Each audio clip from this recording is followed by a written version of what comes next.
Imagina que vives en Atenas, hace más de 2 milenios. Las plazas hierven de discursos, todos opinan, todos votan. Suena ideal, ¿verdad?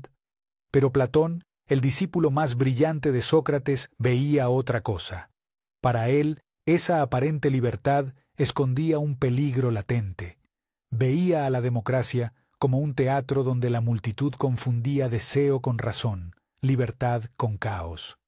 En su obra, La República, no la describe como un triunfo del pueblo, sino como el preludio de una catástrofe política.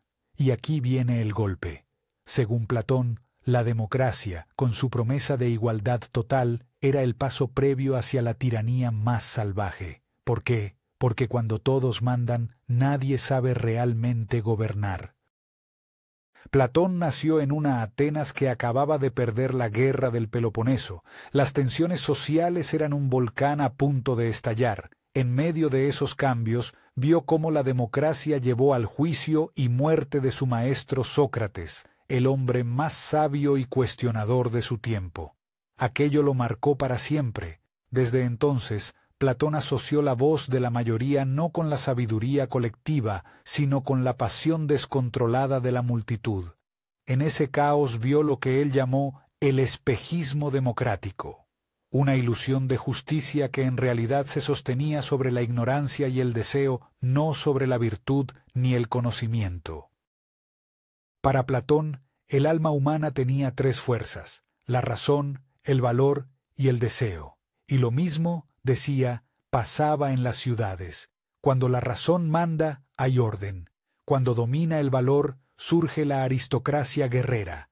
Pero cuando el deseo toma el control, llega la democracia. Suena tentador, porque en apariencia todos son libres. Sin embargo, este filósofo advertía que la libertad absoluta llevaba al exceso, y el exceso al caos. En ese desorden, un líder fuerte y carismático, el futuro tirano, aprovecha el descontento para ofrecer orden, solo que a un precio, el fin de la libertad misma. Así, de la igualdad total nace la esclavitud total. Platón observaba que la democracia no fomentaba la sabiduría, sino la popularidad. En las asambleas atenienses no triunfaba el argumento más razonado, sino el discurso que más seducía a las emociones del público.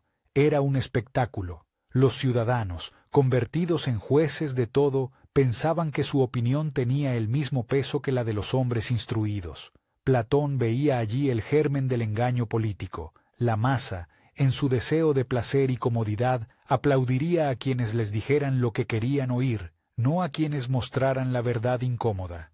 Así, el destino de la ciudad quedaba en manos de oradores hábiles, no de sabios prudentes. El filósofo comparaba la democracia con un barco sin capitán. Imagina un navío donde los marineros deciden navegar según su capricho, sin respetar al navegante experto. Todos creen saber dirigir el timón porque todos tienen voz.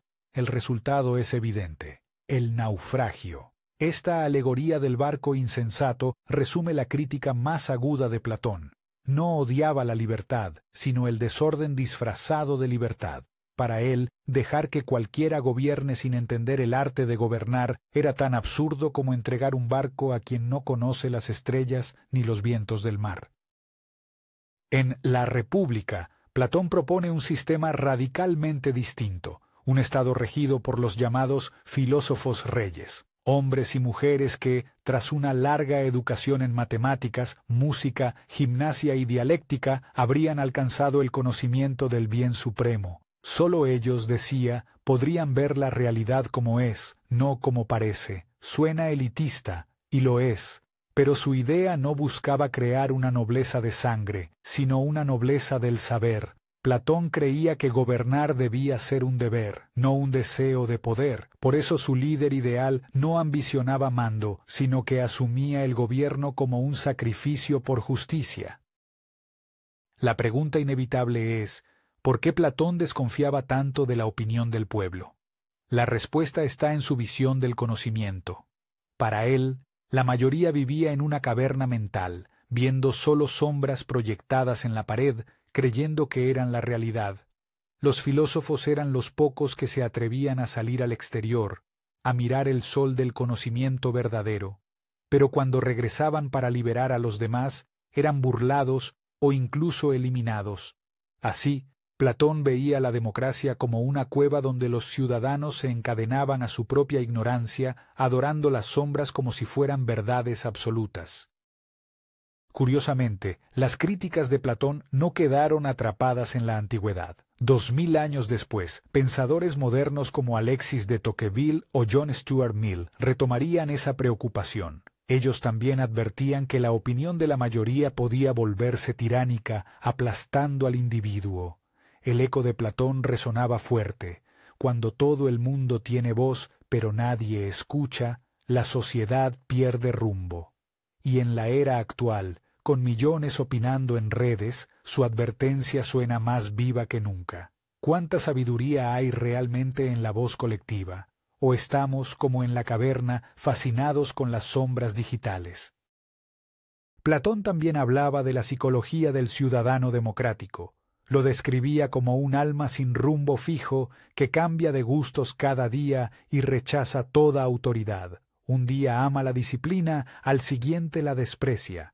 Su vida es un collage de placeres, búsquedas instantáneas de felicidad.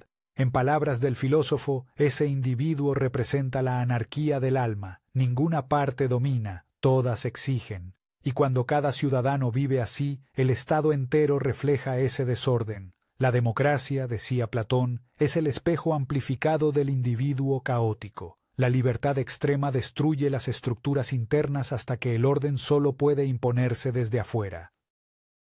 Esta visión es provocadora, sobre todo porque desafía nuestra creencia moderna en la democracia como el sistema perfecto. Pero Platón nunca quiso abolirla por capricho. Su análisis era un intento por entender los ciclos del poder. Creía que toda forma de gobierno tenía vida limitada. La aristocracia degeneraba en timocracia, la timocracia en oligarquía, la oligarquía en democracia, y la democracia, inevitablemente, en tiranía. Esa secuencia mostraba que cada régimen, al exagerar su principio fundamental, terminaba destruyéndose. En el caso de la democracia, su exceso de libertad la hacía implosionar desde dentro. Pero no todo en Platón era rechazo o pesimismo. Su propuesta de educación universal buscaba precisamente prevenir el colapso político. Sostenía que una comunidad instruida en filosofía, ética y ciencia tendría ciudadanos más racionales. Para él, el verdadero enemigo no era el pueblo, sino la ignorancia colectiva. De hecho, si un ciudadano alcanzaba el conocimiento del bien, podría ser tan sabio como un rey filosófico. En eso, Platón anticipó la importancia de la educación cívica moderna. Su crítica no era contra la democracia en sí, sino contra la falta de preparación moral e intelectual de quienes la ejercen. Aún así, su modelo tenía un dilema moral profundo. ¿Quién decide quién es sabio? ¿Quién controla a los guardianes del poder? Aristóteles, su propio discípulo, lo acusó de soñar con una utopía que desconocía la naturaleza humana. Según Aristóteles, los hombres no pueden vivir bajo ideales perfectos porque son imperfectos por esencia. Aún así, la aspiración platónica dejó una huella indestructible, el deseo de unir política y virtud. Ese eco sigue vivo cada vez que pedimos líderes preparados, éticos y no manipulables por la masa. En parte, todos anhelamos ese equilibrio imposible entre libertad e inteligencia. Es fascinante que, siglos después, pensadores y sistemas sigan chocando con la paradoja que Platón advirtió. La democracia promete igualdad, pero su ejecución depende de la desigual instrucción del pueblo. Sin educación, las decisiones colectivas se vuelven volátiles. Platón diría que seguimos navegando en el mismo barco, discutiendo sin brújula en medio del mar de la opinión. Solo que ahora el timón digital amplifica cada voz al instante. Cambian los instrumentos, no las fragilidades humanas. Somos los mismos atenienses con nuevos foros, nuevas asambleas, pero con idéntico riesgo de naufragio. La figura de Platón, por tanto, brilla no por sus aciertos políticos, sino por su audacia en cuestionar la ilusión del poder popular. Lo que vio en su tiempo no fue solo una falla de gobierno, sino un espejo de nuestra propia psicología colectiva. Su crítica al espejismo democrático no es una condena final, sino una advertencia que vibra en cada época. Cuando olvidamos el valor del conocimiento y la virtud, entregamos el poder al capricho y al ruido. Quizás, en el fondo, Platón no era enemigo de la democracia, sino su más incómodo corrector, un testigo que nos invita a mirar más allá del reflejo brillante de la multitud.